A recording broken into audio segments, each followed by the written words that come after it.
Ողջույն հարգելի հեռուստադիտողներ, 21 TV եթերում իր աշխատանք սկսում է Ձինա այդ նախագիծը։ Եվ Ակոպովնան ձեզ համար նախապատրաստել հետաքրքիր թողարկում, երաժշտական, կարող եմ ասել նաև էքսկլյուզիվ, շատ սպասված հյուր ունեմ, որը հատուկ թեմայով ինձ մոտ տաղավարում է։ Նրա մասին րոպե նրանց, որովհետև այս պայն մեծագույն սիրով պետք է շնորհավորեմ օրվա բոլոր հոբելյարներին լավագույն բարեմաղթանքներով, առողջ եք լինում լավ մարդկանց շրջապատում, Աստծո օրհնությամբ եւ բացառապես 21 TV-ի հետ։ Հատուկ ձեզ համար տեսահոլովակ, որից հետո վերադառնում ենք տաղավար եւ անցնում ենք բուն թեմային։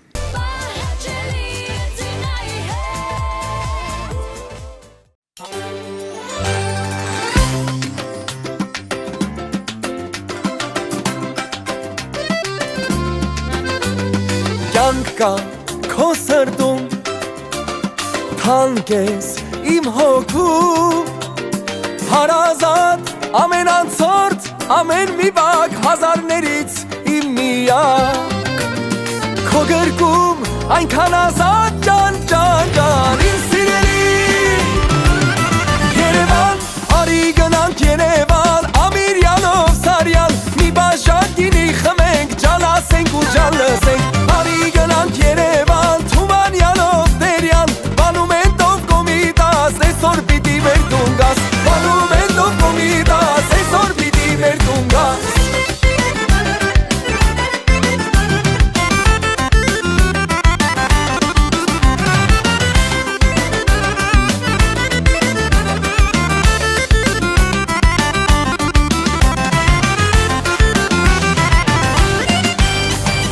Համսեր, համընկեր, ինձ միշտ դուր թևեր, ուր լինեմ, ուր էլ գնամ, գամ, գամ, գամ, ջուրըտ խմեմ, հովանամ, հայերի սրտի քաղաք, ջան, ջան, ջան, իմ սիրելի Երևան, արի գնանք Երևան, Ամիրյանով Սարյան, մի բաժակ գինի խմենք, ջան ասենք ու ջան լսենք, արի գնանք Երևան, Թումանյանով Տերյան, Մանումենտով Կոմիտաս, այսօր պիտի մեր տուն գաս, Մանումենտով Կոմիտաս, այսօր պիտի մեր տուն գաս։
Երևան, Ամիրյանով Սարյան, մի բաժակ գինի խմենք, ջան ասենք ու ջան լսենք, արի գնանք Երևան, Թումանյանով Տերյան, Մանումենտով Կոմիտաս, այսօր պիտի մեր տուն գաս, Մանումենտով Կոմիտաս, այսօր պիտի մեր տուն գաս, արի գնանք Երևան, Ամիրյանով Սարյան, մի բաժակ գինի խմենք, ջան ասենք ու ջան լսենք, արի գնանք Երևան, Թումանյանով Տերյան, Մանումենտով Կոմիտաս, այսօր պիտի մեր տուն գաս, Մանումենտով Կոմիտաս, այսօր պիտի մեր տուն գաս,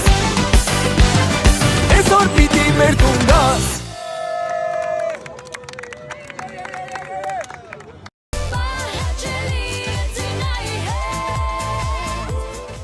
Դենչ 21 TV-ի եթերում իր աշխատանքը շարունակում է Ձինա այդ նախագիծը եւ ըստ ֆորմատի ես միշտ առաջարկում եմ կամ տեսահոլովակ, կամ տեսանյութ, որպեսզի ներկայացնեմ մեր հյուրին։ Այս պահին ամենասիրուն տեսահոլովակ ասված տեսանյութով եմ ձեզ ներկայացնում, կարող եմ ասել նաեւ ինչ որ չափով համախմբում կամ մաքուրը հայկականը զուլալը, բայց դրսում։ Մնացածը ում մասն է խոսքը կիմանաք րոպեներանց։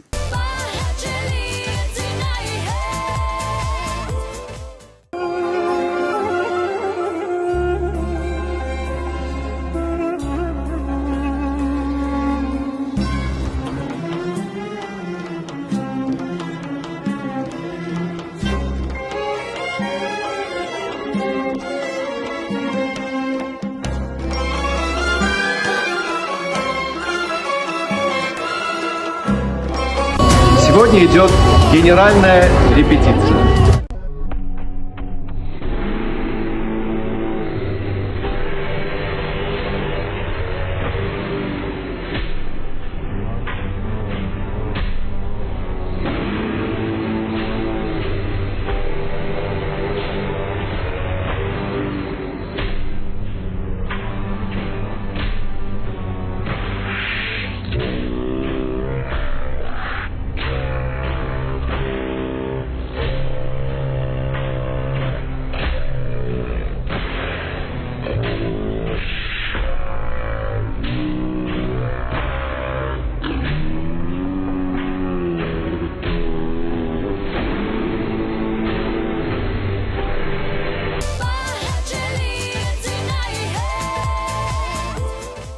Ես վստահ եմ, որ հենց հիմա շատ հեռուստադիտողներ ավելի մոտ են նստել, ձայնը բարձրացրել են, շատերն ասում են մերոնք են, շատերն ասում են նրանց մասին տեղեկացված ենք, շատերն են ասում են Ձինա ջան ուշացել էր եւ այսպես շարունակ, բայց ես րոպե չկորցնելով ասեմ, որ մեծագույն սիրով հյուրընկալ եմ Հովհաննես Գասպարյանի անվան Պարի ակադեմիայի եւ հիմնադիր եւ գեղարվեստական ղեկավար Իշխան Գասպարյանին։ Իշխան ջան, բարի օր, բարի գալուստ ձեզ։ Ողջույն Ձինա ջան, ուրախ եմ շատ գտնվելու ձեր հյուրընկալ տաղավարում, իդեպ ասեմ, որ հրաշալի տեսք ունեք։ Շնորհակալ եմ շատ։ Մի քիչ ուզում եմ հետ գնանք նոր գանք ներկային, հա։ Շատ իմ ընկերներից, պարողներից, երբ որ ասեցի, գիտեք, ինձ մոտ տաղավարում Իշխանն է լինելու, ասեցին Հովիկ ստուդիայի, այսինքն կա նեվը, որ ասում է անուն, որ շատերը հիշատակում են, ասում են, որ մեր Հովիկինն է, առավել ևս ավագ սերնդի ներկայացուցիչներ, անունները եթերում դուրս կասեմ, թե ինչպիսի վաստակաշատ պարողներ էին ասում ավագ սերնդի, եւ շատերն ասում էին, բա ինչի Իշխանը չի արձագանքել, մի հատ իր այդ հանդիպենք, իդեպ, ասեմ, որ քեզ նավ սպասում են շատ պարուսույցներ։ Ովքեր էլ չգիտեն, իմացեք, մոտակա մի քանի օրը հաստատ Հայաստանում է։ Այդ հստակ կարող ենք ասել։ Մինչև սեպտեմբեր հաստատ Հայաստանում եմ եւ դեռ կհասցնեմ հանդիպել իմ շատ լավ եւ գոլեգաների եւ ընկերների հետ։ Շատ լավ։ Իսկ ովքեր որ տեղեկացված չեն Հովհաննես Գասպարյանի ակադեմիայի մասին, հա, քանի տարվա պատմություն ունի եւ դեռ ինչ պահպանողական ավանդույթներ կա, որ անցյալից դեռ պահում եք մինչև հիմա։ 21 տարվա արդեն 21-րդ տարին ենք մենք ոնց որ ասած նշելու դեկտեմբերի 14-ին այս տարվա այս պահին դեռ 20 լիարժեք տարի ենք անցկացրել եւ դա կարծում եմ մեր գործունեության բավական երկարաշունչ լինելու մասին է եւ Հովհաննես Գասպարյանի անվան Պարի ակադեմիան հիմնվել է նախ Մոսկվայում 2005 թվականին սեպտեմբերի 2-ին, բայց դեկտեմբերի 14-ին մենք նշում ենք որպես ծննդյան տարեդարձ, քանի որ այդ օրը նույն 2005 թվականին մենք մենապարով առաջին անգամ ներկայացանք բեմում եւ առաջին անգամ բեմից հնչեց Բեմելն է փաստորեն։ Այո, առաջին անգամ մեր անունը հնչեց մեծ բեմում, թեև ընդամենը մենապարուհու տեսքով, բայց ասեմ, որ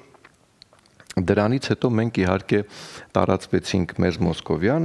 քաղաքներում, Մոսկվայում հիմնվելուց հետո եւ 2013 թվականից նաեւ Երևանում հետո նաև արտաշատում 2017 թվականից էլ նաև արտաշատում Մասնաճյուղեր ունենք այսօր մեր Պարի ակադեմիան կամ ինչպես դուք ասեցիք Հովիկ ստուդիոն հանրությունը մեզ այդպես է սիրում կոչել կարճ տարբերակով մենք այսօր ունենք 12 դպրոց մասնաճյուղ որից 10-ը գործում են Մոսկվայում եւ մեծ մոսկովյան քաղաքներում 2-ը Հայաստանում Շատ լավ Հիմնական գործունեությունը Մոսկվայում է Հիմա արդեն այնտեղ գնվում է բողոքների տեղատարապ Շատ ծնողներ վստահ կարող եմ ասել հիմա ասում են իսկ ինչու միայն արտաշատում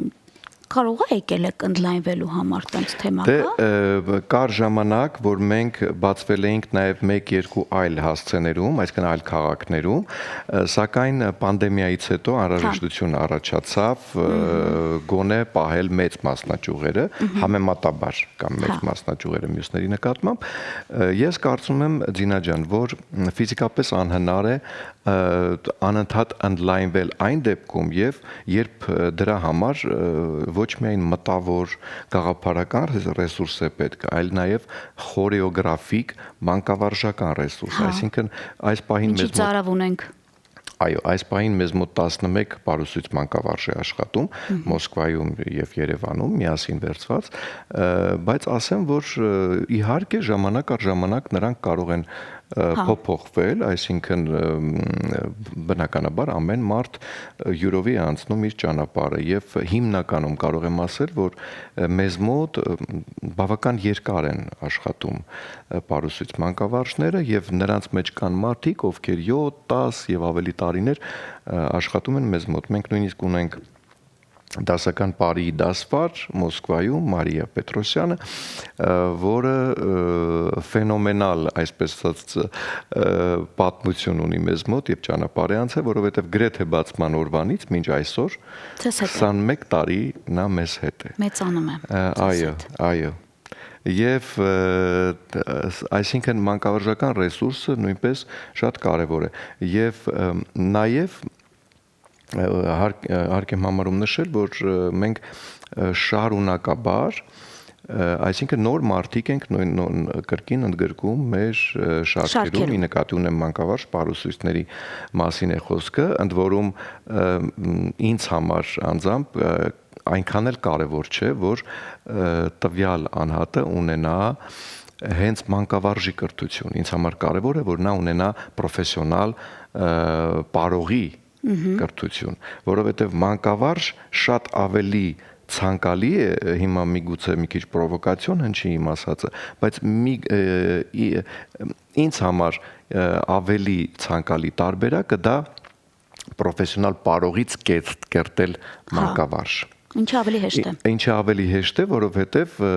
գոնե սկզբունքները որով դու կուզենայիր, որ ինքը շարժվեր, հա, մեր կրթօջախում եւ մեր հաստատությունում, քո պատկերացրած սկզբունքներ են, որի հետ կամ ինքը ձուլվում է եւ դառնում է նաեւ իրենը, կամ չի ձուլվում, գոնե դու ընթացքում կարողանում ես հասկանալ, որքանով է ձեր համատեղ ճանապարհը միմյանց հետ հնարավոր։ Բայց մի բան էլ ավելացնեմ, կտրեմ կներեք ձեր խոսքը, ես գիտեմ լինելով պարող մի լուրջ թեմա, որ շատ պարողներ, ովքեր որ կրթվում, դաստիարակվում են երկար տարիներ իրենց ղեկավարի կողքը, իրանք ինչ որ չափով նաև կարողանում են սովորել դաստալ ասվածը եւ ժառանգությունը կարողանում են եւ վերցնել եւ փոխանցել։ Ճիշտ է ասվածը, որ կարողանամ բեմադրել, բայց ես ներվեր չունեմ մանկավարժ լինելու հետ։ Իսկապես դա այն որ ասում ծայրահեղությունից ծայրահեղություն է։ Արայի դանսում Կարո Կիրակոսյանի օրոք կար մի հատուկ ծրագիր։ Բոլոր այն պարողներ, ովքեր որ ցանկանում են պարուսույց դառնային, անցնում էին այդ ծրագիրը եւ մենք քննություն էինք տվել։ 15-ից 3-ն ենք անցել, իդեպ ասեմ այդ քննությանը, բայց 15-ս էլ պրոֆ պարողներ էինք։ Այսինքն ամեն մեկը չի, որ կարող է ճիշտ ծրագրով դաստալ։ Եվ դուք ինձ հետ մի թեմայի շուրջ էլ կհամաձայնվեք, որ այսօր շատ ծնողներ ցավոք իրենց երեխաներին ուղակի բարի են տանում, որովհետև դե երեխեն թող զբաղվի, շենքի տակ նա մոտ է ու հաշվի չեն առնում, որ ով է պարուսույցը, ինչ անցյալ ունի եւ ինչ կարող է ընդհանրապես սովորացնել։ Երբ որ ես վարում եմ համերգներ, հաշվետու համերգներ, ես արդեն երեխաների բարից ոչ միայն չմաքրված, այլ նաև բեմադրությունից հասկանում եմ, որ շատ թերի պարուսույց է։ Էսթետիկ նկարագիրն եք ուսումնասիրում եւ անում եք եզրակացություն։ Իսկ հիմա ձեզ մոտ հնարավոր չէ, որ նաև լավ դեմքեր լինեն, որոնք ձեզանից վերցրել են, տան ձեր, որ ասում է, ապագա սաներին կան տենց մարդիկ, որ ձեզ մոտ սովորել են, դարձել են պարուսույց։ Հենց դրա մասին էի ուզում ասել, որ խոսքս ուղղակի կիսատ մնաց, որ մենք մանկավարժներ դարձնում ենք ոչ միայն նրանց, ովքեր որպես պատրաստի պրոֆեսիոնալ արհեստավարժ կատարողներ հայտնվել են մեզ մոտ, այլ նաև մեր կերտած սաներից մենք կարող ենք ստանալ ապագա մանկավարժներ։ Ինչու? Որովհետև հասկանալի է, որ հիմնականում մեզ մոտ ծնողները գրանցում են այն երեխաներին, որոնց համար կցանկանային, որ որոշակի հայրենիքի հետ կապ ունենային եւ իմիջիալոց նրանք չեն թաքցնում, այսինքն մոտավորապես 80%-ը, եթե ոչ ավելին, այսինքն 80-ից 85%-ը, լավ այսպես ասեմ, անձնական ուսումնասիրությունները հաշվի առնելով, մեր բոլոր մասնաճյուղերում գրանցվող երեխաների ծնողները կրկնում են կարծես թևավոր այդ արտահայտությունը արդեն բերել ենք երեխաները 1-2 տարի մի քիչ այսպես հայկական մի քանի էլեմենտներ սովորեն, հայրենիքի հետ կապը պահեն, հայաշունչ մթնոլորտ տեսնեն, հայերեն լսեն, հայերեն խոսեն, որովհետև հետո նա պետք է բժիշկ դառնա, մյուսն ասում է իրավաբան պետք է դառնա, երրորդն ասում է, չգիտեմ, բիզնես կոնսալտանտ պետք է դառնա եւ այլն, բայց եւ դա ողջունելի է իհարկե, որ այդպիսի ծրագրեր կան, բայց ինչպես կարող են նրանք գուշակել կամ կանխագուշակել նախապես իրենց, չգիտեմ, 7-8 կամ 10 տարեկան երեխայի ապագան եւ որոշ դեպքերում, ինչպես արդեն մի քանի երեխայի օրինակով, լինում է այնպես, որ երեխան 16-17 տարեկանում մեկ էլ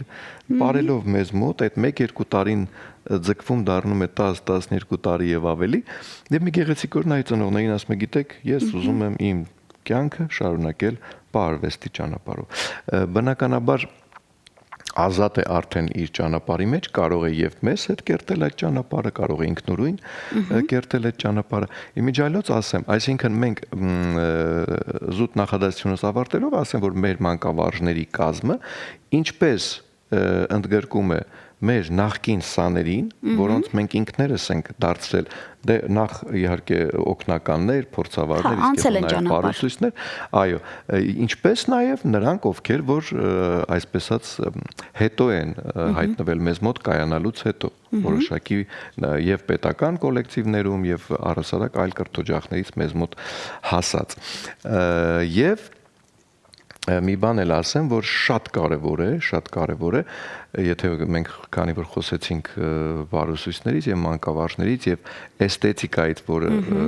դուք հասցրեցիք մատնանշել, այսինքն դուք կարող եք հայտնվել ինչ-որ միտեղ եւ երեխաներից, սաներից կարելի է արդեն եզրակացություն։ Իհարկե, այդպես էլ կա, բայց ես մի փոքրիկ բայցի մասին կուզենայի հիմա մատնանշել։ Ես կողմ եմ, որպեսզի անընդհատ բացվեն փոքրիկ եւ մեծ դպրոցներ բարարվեստի, նույնիսկ երբ որ ղեկավարները, պարուսույցները ոչ այնքան պրոֆեսիոնալ են։ Ես նորից եմ ասում, կան թեզեր, որի հետ շատերը ինձ հետ կարող են չհամաձայնվել։ Ես ասեմ ինչու եմ այդպիսի դիրքորոշում հայտնում, որովհետև պարվեստը հիմա Հայաստանում շատ մասսայական ընթացք է ստացել, որը միմիայն ողջունելի է, այսինքն ես 15-20 տարի առաջ կամ առավել եւս մեր հիմնադրման տարեթվին, հա 2005 թվականը եթե վերցնենք, ես չէի տեսնում, որ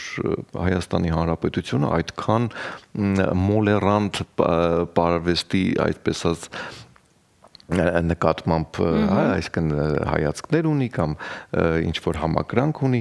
դա այնքան էլ նկատելի չէր։ Այո, մենք միշտ ունեցել ենք հրաշալի պարային կրթօջախներ, կոլեկտիվներ եւ այլն, բայց այդ մասսայականացումը սկսվել է ավելի ուշ։ Եվ ինչի հաշվին է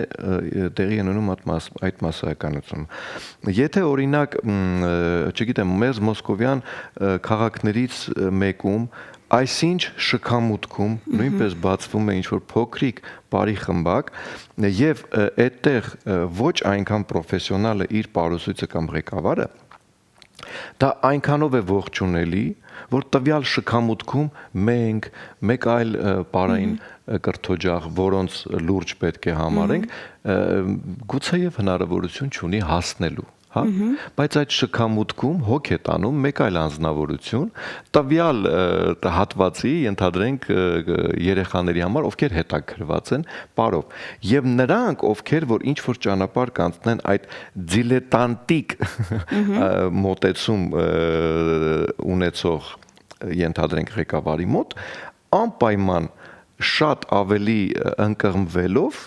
պարարվեստի աշխարհում, նրանք փնտրելու են պրոֆեսիոնալ կրթօջախներ։ Այսինքն ստացվեց, որ այդ մարդը պատճառ հանդիսացավ, որ երեխան գոնե որոշակի քայլեր կատարի եւ հետո նոր փնտրի ավելի լուրջ ճանապարհ։ Լուրջ ճանապարհը ապահովելու համար բնականական այս դիլետանտը պետք է իր վրա աշխատելով դառնա մի գեղեցիկ պրոֆեսիոնալ, իսկ թող ոչ ոք չասի, որ անհնար է, որ դիլետանտը դառնա պրոֆեսիոնալ, բոլոր դիլետանտները ցանկության եւ մեծ ձգտման դեպքում մի օր դառնում են պրոֆեսիոնալ ցանկացած ոլորտում եւ սա միայն պարարվեստին չի վերաբերվում։ Այսինքն ես ուղղակի ողջունում եմ հենց այն միտքը, որ ամենուրեք կարող են բացվել կրթօջախներ, բայց միևնույն ժամանակ համաձայն եմ ձեզ հետ, ինչպես դուք կռահեցիք, ձեզ հետ իհարկե ես կհամաձայնվեմ, որ ամեն հարցում եւ սաների արտաքին տեսքից եւ նաեւ գործնեության որոշակի դրույթներ հաշվի առնելով, հա, մարտավարական որոշակի սկզբունքներ հաշվի առնելով, միշտ կարելի է այդ ամենից կազմել նկարագիր, ինչպիսին է տվյալ հաստատությունը։ Վերադառնալով մեր հաստատությանը, ես կասեմ հետեւյալը. ժամանակին մինչ այս ամենի հայտնվելը, մինչ տվյալ երազանքի իրականացումը, ես ոգեշնչվել եմ հույն մեծ փիլիսոփա Պլատոնի գաղափարներով եւ գաղափարախոսությամբ։ Այսինքն նաեւ Սոկրատեսի, բայց ինչի Պլատոնի, որովհետեւ Պլատոնի առաջին դպրոցը փիլիսոփայական, որը հայտնվեց Աթենքի արվարձաններից մեկում, այն պարտեզում, որը կոչվում էր Ակադեմոս, այդ դպրոցը կոչվեց Ակադեմիա։ Այդտեղից առաջացել է ակադեմիա բառը եւ ես շատ ոգեշնչվեցի այդ բառով եւ ինչու հենց ակադեմիա բառով, որովհետեւ նա այդտեղ պատկերացնում էր վեհ գաղափարներ ունեցող մարդկանց հավաքատեղի։ Միգուցե միամտություն է իհարկե այդպես կարծելը, բայց ես հենց դրանով եմ ոգեշնչվել, որտեղ ցանկացել եմ, որ մեզ մոտ եւ թիմը, որը կձևավորվի Ապարի ակադեմիայում եւ ապագա մեր սաները անպայման այդ վեհ գաղափարներով շարժվեն, որովհետեւ պարարվեստը դա միայն կատարողական տեխնիկայի մասին չէ։ Այն հոգու արվեստ է եւ եթե մի բանը կապված է հոգու հետ, այն պետք է ունենա բարձր արժեքներ, վեհ արժեքներ։ Այսինքն մշտապես մերժելով դրան հակասող մնացած բոլոր երևույթները, հա, համաձայն եմ ձեզ հետ, համաձայն եմ, բայց մի հատ բայցով այս թեման փակենք։ Եթե աչք որպես ուղակի նայում ես, դու ուզում ես քո երեխան էլ բարի այն երեխայի նման մաքուր եւ լավը։ Այդքանով փակվում է թեման։ Դուք ինձ հասկացաք, չէ՞ ինչու, որովհետեւ ասում եմ, ուրեմն ինչի եմ ժամանակ կորցնում, սխալը իմն էր, ուրեմն տանեմ միտեղ, որ ավելի լավն էր, բայց այս բոլորը վերջի բայցին ասնենք։ Ես գիտեմ, որ ձեզ նման մարդիկ հաշվետու համերգ կազմակերպելու ընթացքում գրեթե նայում եք բոլոր այն պարերը, որ պետք է լինի բեմահարթակի վրա։ Այսինքն դա քննություն է առաջինը պարուսույցի ձեզ, հետո նոր արդեն ծնողների։ Ես միշտ ասում, սա քննությունն է դասատուների, պարուսույցների, բեմարտակից միջ, ոչ թե ղեկավարին, նրանք պետք է բաց ճակատով հիմա ցույց տան, թե իրենք գեղարվեստական ղեկավարից ինչ են տվել, ինչ են տալիս ու ինչ են վերցնում։ Եվ այս դեպքերում դուք ինքներդ էլ կարող եք, չէ՞, կանխել, ասել, այս բառը չի կարա պարվի։ Բեմի վրա չի կարա լինի, որովհետև տարբերվում է, մաքրել է ուզում։ Հետո բեմադրությունը 4 տարեկան երեխայի շարժ ու ձևը պետք է համապատասխանի մանկականին։ Ամենահեշտ տարբերակն է։ Ես շատ հաշվետու համերգային ծրագրեր եմ վարում, շատ։ Ես ունեմ 15-ից 20 տարվա նաև մշակութային կենտրոն, որ ամեն տարի ես եմ վարում, չեմ վարել ընդամենը իմ կյանքում մեկ անգամ, այն էլ եղել եմ հիվանդանոցում։ Դուք հասկանում եք ու ես ամեն տարի գիտեմ։ Ես հենց տեսնում եմ այդ պարուսույցի խումբն է, ասենք ինչ որ X անունով ասում եմ, վայ Իրանը պետքա նայեմ, որովհետև Իրանը չի կարա վատը լինի։ Ես էլ չեմ նայում գեղարվեստական ղեկավար ինչպիսին է։ Հասկացաք, չէ՞ դուք ինձ։ Ես հիմա խոսում եմ որպես այս դեպքում արդեն նաև աչք եւ հերոստատիտող եւ հետևորդ։ Էնպես որ ցանկալի է էլի որ բազա մի քիչ ունենա։ Կարճ եւ կոնկրետ, որովհետև հիմա շատերը նաև բիզնես են անում։ Մեր երեխեքի հաշվին բիզնես են անում։ Դուք գիտեք, որ լավից վատն էլ կարելի է ասել։ Ես միշտ սիրում եմ լավից խոսել, նեգատիվը չտարածենք եթերում, բայց խնդրում եմ բոլոր այն ծնողներին, ովքեր որ թեկուզ ուզում են ճիշտ հայկական ձեռքի պահվածքն էլ իմանան եւ խորեգրաֆիա ասված ինձ շատ կարեւոր է հայկական բարի մեջ Փորփրեք էլի, տեսեք, ասենք անցյալը ինչպիսին է, որովհետև կարող է շատ սիրուն տեսքով պարուսույց լինի, բայց ունենա 0.1% ասենք տեղեկատվություն բարի մասին։ Այսքանով այս թեման փակում ենք։ Հիմա անցնենք Հովիկ ստուդիայի սաները, ես վստահ եմ, որ դուք ամեն տարի ինչ որ չափով հաշվարկ եք անում, ինչքան ավելացան, ինչքան պակասեցին, որ պարուսույցին են ավելի շատ նախընտրում։ Կա տենց թեմաներ, որ գալիս են ասում են Իշխան ջան, մենք ուզում ենք այն պարուսույցին։ Կա չէ թեման։ Միանշանակ դա մշտապես շարունակվող գործընթաց է։ Մնացածը չեն նեղվում, չէ՞, հույսով են պարուսույցները, հասկանում են ով ինչի համար ընտրում։ Հա, իհարկե, չէ, ես այսպես ասեմ, որ դա նույնպես նորմալ երևույթ է եւ դրանից երբեք որևէ պարուսույց չի նեղվում, այլ ընդհակառակը դա առիթ է հանդիսանում, որ ինքն իր վրա ավելի լուրջ աշխատանք տանի, որովհետեւ ես ինքս եմ սեմինարների տեսքով մշտապես մեր պարուսույցների եթե Մոսկվայում թե Երևանում ունենում եմ աշխատանքներ, հանդիպումներ եւ զրույցի ընթացքում մշտապես ասում եմ, որ հիմնականում գալիս են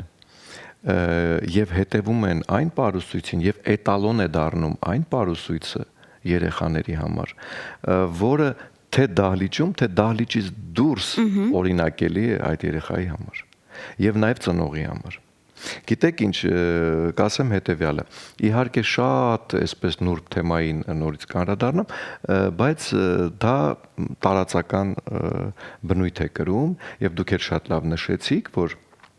կան նաև արատավոր երևույթներ այդ ամենի մեջ, չէ։ Հիմա իմ պայքարը այդ հարցում նաև մեկ այլ բանի դեմ է, որ այդ կեղծ ստանդարտներից նույնպես բոլորը ազատվեն։ Այսինքն, եթե դու իրոք արվեստի գործիչ ես կամ արվեստագետ ես քեզ համարում, դու այդպեսին պետք է լինես ամենուր։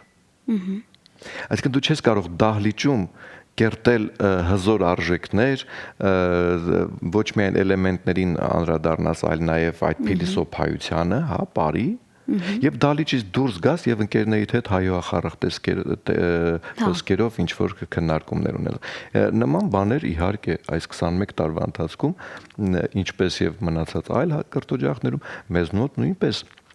երբեմն կարող ես հայտնաբերել նման երևույթ։ Ես ոչ թե ասում եմ, որ նման մարդը այլևս տեղ չունի պարարվեստում, ոչ, մենք աշխատանք ենք տանում այդ մարդու։ Տեղ ունի փոխվելու։ Եթե համապատասխանում են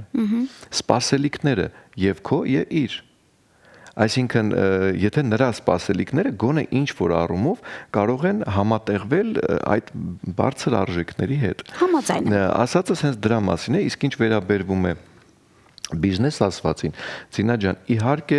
երբեք չեմ կարող ողջունել այն մարդկանց եւ այն անհատներին, որոնք որ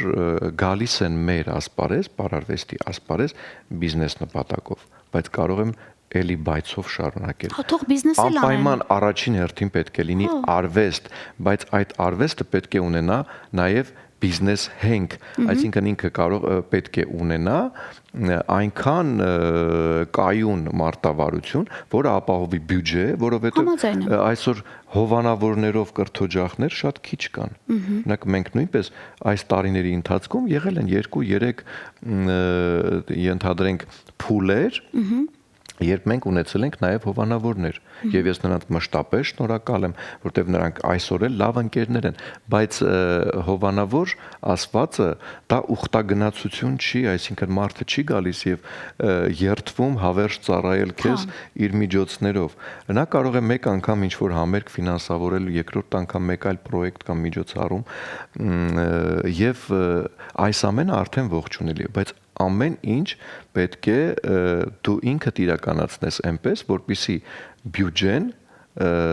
ապահովի այն բոլոր պրոյեկտները, որը այսպես ասած պատրաստվում ես իրականացնել։ Հիանալի, ես բան չունեմ ասելու։ Դուք արդեն հասկացաք, թե ինչի մասներն է խոսքը, բայց այս բոլոր այդ մեկտեղ ես գիտեմ, որ ծնողների ամեն երկրորդի խոսքն ասում եմ, մենք մասնակցում ենք համերգների, մենք մասնակցում ենք փառատոների, մենք գնացինք այս երկիր, մենք գնացինք այստեղ, մենք այս երկչի տեսալովակում նկարվեցինք, այս երկչի հետ աշխատեցինք, այսինքն նաև կա այդ թեման։ Իրանք երեխային բերում են ոչ միայն հայկական պարուս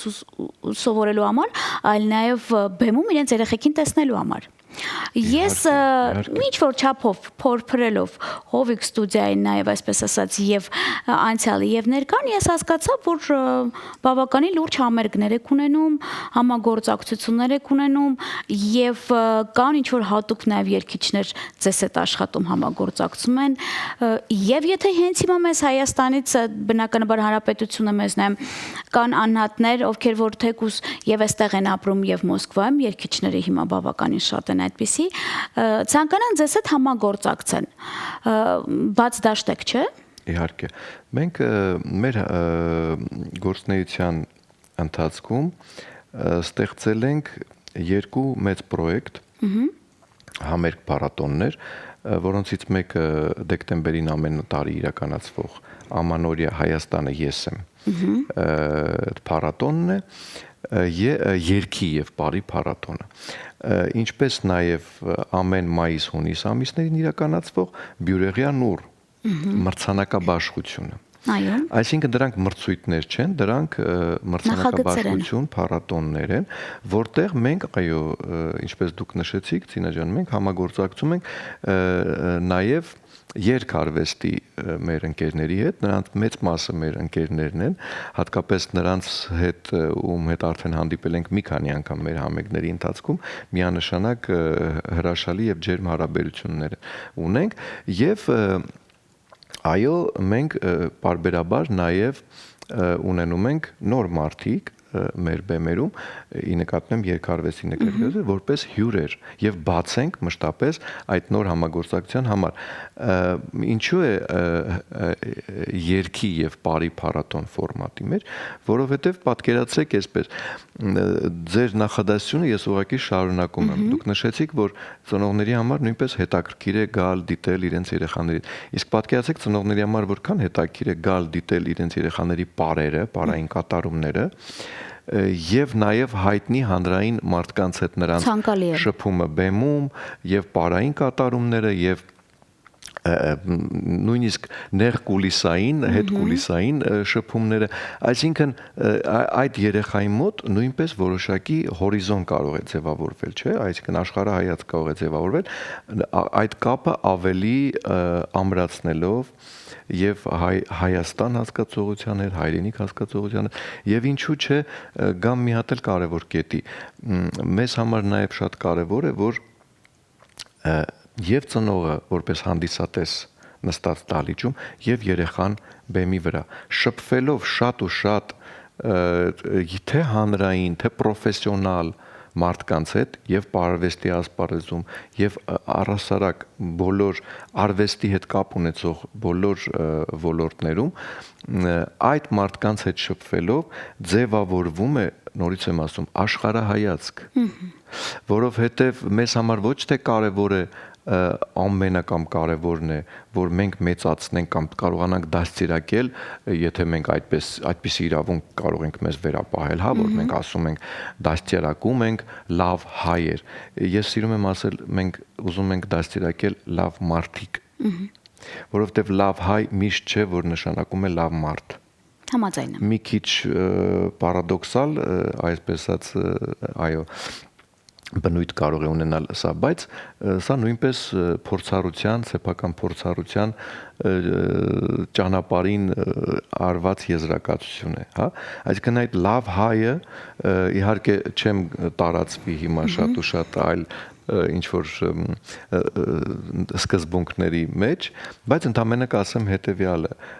լավ հայը նա չէ, որ մերժում է մնացած բոլոր ազգերի գոյությունը կամ առհասարակ այլ պետությունների գոյությունը։ Լավ հայը նա է, ով շատ լավ գիտի եւ ուսումնասիրում է եւ գիտի իր պատմությունը, իր արմատները, իր ավանդույթները եւ նաեւ դրա հետ միասին այդ արժեքներին ավելացնում է մարդասիրությունը։ Այսինքն դրա մեջ կարող է մտնել էմպաթիան, կարեկցանքը, առհասարակ սեր հասկացողությունը ամենուրեք պետք է լինի։ Մենք սեր ենք փորձում, այսպես ասած, մատուցել մեր սաներին։ Այսինքն սիրելով սաներին ցույց տալ ուշադրություն այ տարբեր անհատների կողմից, թե մեր պարուսույց մանկավարժների, թե այդ բոլոր անհատների, որոնք ներկայանում են մեր համերգներին, հանրային անունները, բնականաբար, եթե ես խոսեցի ջերմության մասին,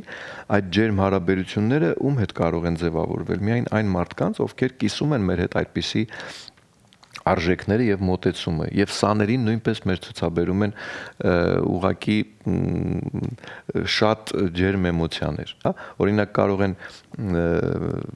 երբեմն, հա, մեզ մոտ հյուր լինել մարդիկ, ընդ որում մենք հատուկ հյուրեր կարող ենք հրավիրել նաև պարարվեստի աշխարհից եւ արտերկրից եւ Հայաստանից, այսինքն ինչպես նաև արդեն ինչպես նշեցինք, տարբեր արվեստի տարբեր ոլորտներից, հումորի ժանրից, ենթադրենք երգարվեստի ժանրից, դերասանական արվեստի ներկայացուցիչներ։ Ես ինչ եմ նշում, շատ կարևոր է նրանց մոտեցումը մեր սաներին, որովհետև եթե օրինակ հայտնվում է մեզ մոտ մարդ, բնականաբար առանց անուններ նշելու այդպիսի դեպքեր նույնպես եղել են, որն իրեն սկզբից մինչև վերջ աստղ է տեսնում առանց հասանելիության, թե երեխաների կողմից, թե նույնիսկ մեր հետ շփման ընթացքում, այսպես իր որոշակից, այո, քիչ չեն։ Ես նրանց անպայման հիշեցնում եմ, որ երկնքից ներքևիչն են, որովհետև իրենք հրավիրվել են ոչ թե ինձ կամ իմ ընտանիքի համար, այլ այդ սաների համար։ Դուք այստեղ եք, ասում եմ, սաների համար։ Եվ իհարկե շատ ուրախ եմ, որ 90%-ը մեր լավ ընկերներն են եւ հենց այդպես էլ իրենք հենց հասնում են մեր համերգային դահլիճ, արդեն իսկ սկսվում է այդ անվերջանալի նկարվելու process, շփվելու process, հումորներ, խաղեր մեր երեխաների հետ, ընդ որում տարբեր տարիքային խմբի երեխաների մասին։ Եվ քանի որ մենք բավականին ժամանակ արդեն անցել ենք, ամփոփման համար ես ուզում եմ դուք նաև հակիրճ պատասխանեք այս հարցին։ Ընդունելություն ասվածը, բայց այն, որ չափանիշները բնականաբար ցանկալի են լինել ձեր շարքերում, կա ինչ-որ հատուկ, չգիտեմ, ամիս է, տարի է, ոնց է կազմակերպում ընդունելության այդ որոշակի չափանիշներով ասված երևույթը։ Մենք 2 անգամ մասշտաբային, այսինքն մասսայական ընդունելություն ենք իրականացնում, դա սեպտեմբեր ամեն տարվա, նոր ուսումնական տարվա սկզբին, եւ օրացույցային այսպես ասած տարվա սկզբով հունվար ամսին։ Այսինքն 2 անգամ դրանք մեր մեծ ընդունելության փուլերն են սեպտեմբեր եւ հունվար ամիսներին։ Եվ օգտվելով հնարավորությունից ձեր տաղավարում կուզենայի նաեւ տեղեկացնել, որ կրկին ու կրկին մեր 12 դպրոցները, 10 դպրոց Մոսկվայում եւ մեր մոսկովյան քաղաքներում, իհարկե մեր էջերում հետաքրվածները, պարասեր հասարակությունը կարող է տեսնել որտեղ ենք, հա, ինչ հասցեներում ենք ներկայացված, եւ 2 մասնաճյուղը Հայաստանում, Երևանում եւ Արտաշատում նույնպես պատրաստ են տեսնելու նոր սաների, ընդունելությունը մեզ մոտ 3 տարեկանից սկսած է, մինչև 25 տարեկան տարբեր տարիքային խմբերում պրոֆեսիոնալ ծրագրով շարժվողների համար, այո, նույնիսկ 3 տարեկանից սկսած երեխաների համար մենք դա համարում ենք պրոֆեսիոնալ ծրագիր, որովհետև պրոֆեսիոնալ մոտեցում է իրականացվում։ Իսկ բնականաբար 3-4 տարեկանների հետ դու բալետային ներկայացման պարտիաները չես անցնելու բնականաբար, այլ անցնում ես խաղարկային մի փոքր ռիթմով, էլեմենտուրայի նկատմամբ սեր առաջացնելով որոշակի ծրագիր, բայց 25-ից բարձր մենք նույնպես ունենք եւ սիրողական խմբեր եւ նաեւ անհատական դասընթացներ, որտեղ մեզ մոտ ներգրավված են իմիջիայլոց ասեմ հատկապես Մոսկվայում մենք շատ հաճախ ունենում ենք հայրենակիցներ 50-60 տարեկանից բարձր, որոնք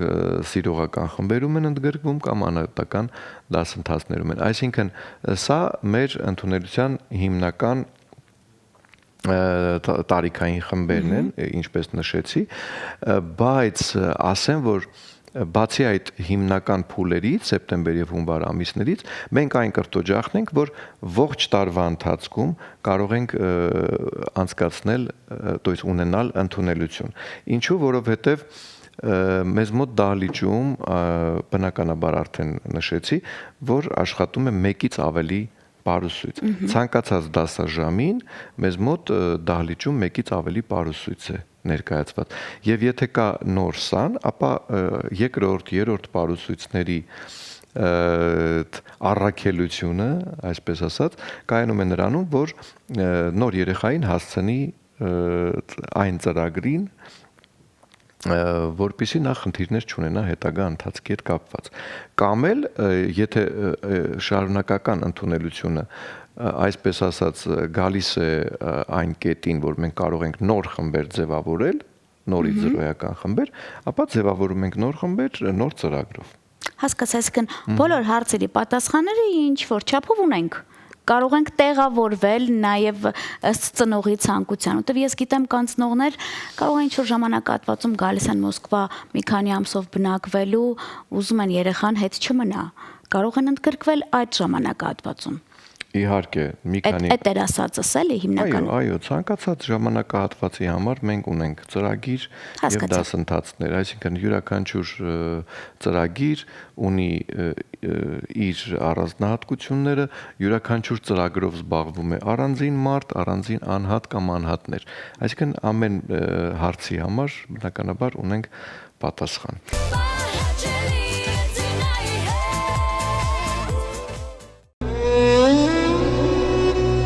Մարդու մարմինը կատարելության է հասնում, երբ դառնում է կախարդական աշխարհի պարարվեստի գործիքը։ Արհեստական բանականությունը կարող է փոխարինել ամեն բան, բացի բեմական հրաշքներ կերտող հերոսներից։ Հովհաննես Գասպարյանի անվան Պարի ակադեմիան հայտարարում է ընդունելություն իր 12 դպրոց մասնաճյուղերում, Մոսկվայում, մերձմոսկովյան քաղաքներում, Երևանում եւ Արտաշատում։ Սովորենք ու վայելենք հայկական ժողովրդական եւ աշխարհի ժողովուրդների պարերը լավագույն արտիստների ու մանկավարժների օրինակով։ Դառնանք 20-ամյա ակադեմիայի մեծ ընտանիքի մասնիկը, քայլենք գեղեցիկի, բարության եւ մարդասիրության հետքերով։ Հիմնադիր եւ գեղարվեստական ղեկավար Իշխան Գասպարյան, տնօրեն Արմինե Գասպարյան։ Բարի ակադեմիա, ճախրիր մեզ հետ հենց հիմա։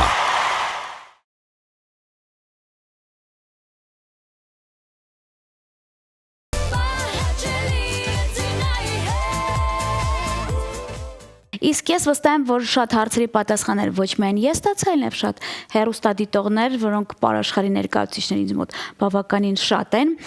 եւ եթե դուք կիսատ եք դիտել հաղորդումը, մի նեղվեք, վաղը 13:05-ից կարող եք կրկնությամբ վայելել, հաջորդ օրը YouTube-ի անալիք եւ իհարկե ամբողջ համացանցով եւ Facebook-յան եւ Instagram-յան մեր էջերում։ Եթե ոչ մի տարբերակ չի լինում, ապա վստահ եմ Հովիկ ստուդիայի էջը աշխատում է բավականին ակտուալ տարբերակով կարող եք փնտրել, գտնել եւ ինչու ոչ ձեր երեխային ընդգրկել հենց լավագույնների շարքերը։ Իսկ ես շնորհակալ եմ ձեզ ինձ հյուրընկալելու համար։ Հույսով եմ նորության դեպքում ինձ մոտ տաղավարում եք լինելու։ Անպայման նորություններով կգամ ձեզ մոտ, Դինա ջան, շատ հաճելի էր, վերջում ընդամենը փոքրիկ հավելում։ Այո։ Ես ուզում եմ մեր գոլեգաներին մաղթել իսկապես պարարտ գործնեություն եւ անպայման ցանկանում եմ, որ թե Մոսկվայում, թե Երևանում, ինչու եմ շեշտում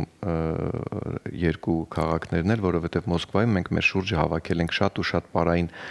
կոլեկտիվներ, գործիչներ պարային, որոնց հետ ունենք հրաշալի հարաբերություններ, 15-ից ավելի պարախմբեր, միայն Մոսկվայի մասին է խոսքը։ Մենք, այսպես ասած, այդ հրաշալի մթնոլորտում եւ միջավայրում մեր փառատոներն ենք իրականացնում, այսինքն ջերմ ընկերական իսկապես անկեղծ հարաբերություններ ունենք։ Նույնը ցանկանում եմ, որ աստիճանաբար իրականացվի նաև Երևանում, որովհետև ցավոք ոչ միշտ է դա նկատելի, բայց նորությունների մասին խոսեցինք, դրա համար այս հավելումը ցանկացա անել։ Մյուս տարի ամռանը Բյուրեղյա նուր փառատոն մրցանակաբաշխությունը բերում ենք Երևան։ Ինչ հաճելի է։ Եվ դրա հիմնական նպատակներից մեկը այն է, որ մենք Երևանում նույնպես աստիճանաբար սկսենք եւ մեր շուրջը եւ մենք էլ իրենց շուրջը բարձր արժեքների շուրջ համախմբվել։ Ապրեք, շատ շնորհակալ եմ Եվ ձեզ։ ձևավորել լավ Հույսով եմ միջավայր։ հենց այդ ժամանակահատվածում ինձ մոտ տաղավարում կլինեք, միասին կլուսաբանենք, ինչ ոչ նաև կամփոփենք, թե ինչպես անցավ մրցանակաբաշխությունը։ Անպայման սիրով եւ բոլորին կմաղթենք նրանց, ովքեր դեռևս չեն ճաշակել պարարվեստի համը, որքան հնարավոր է շատ ապրել ու էլի ապրել, որը թևեր է տալիս ճախրելու համար։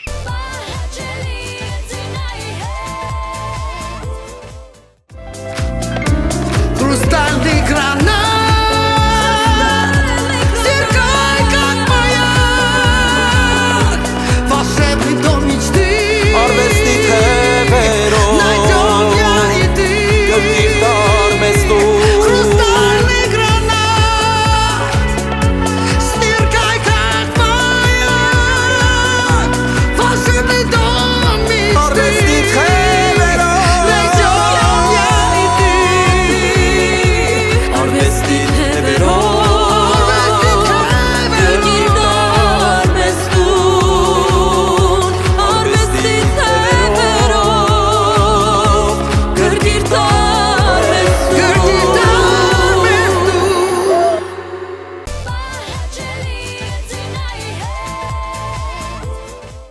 Ապրեք, շնորհակալ եմ շատ ձեզ։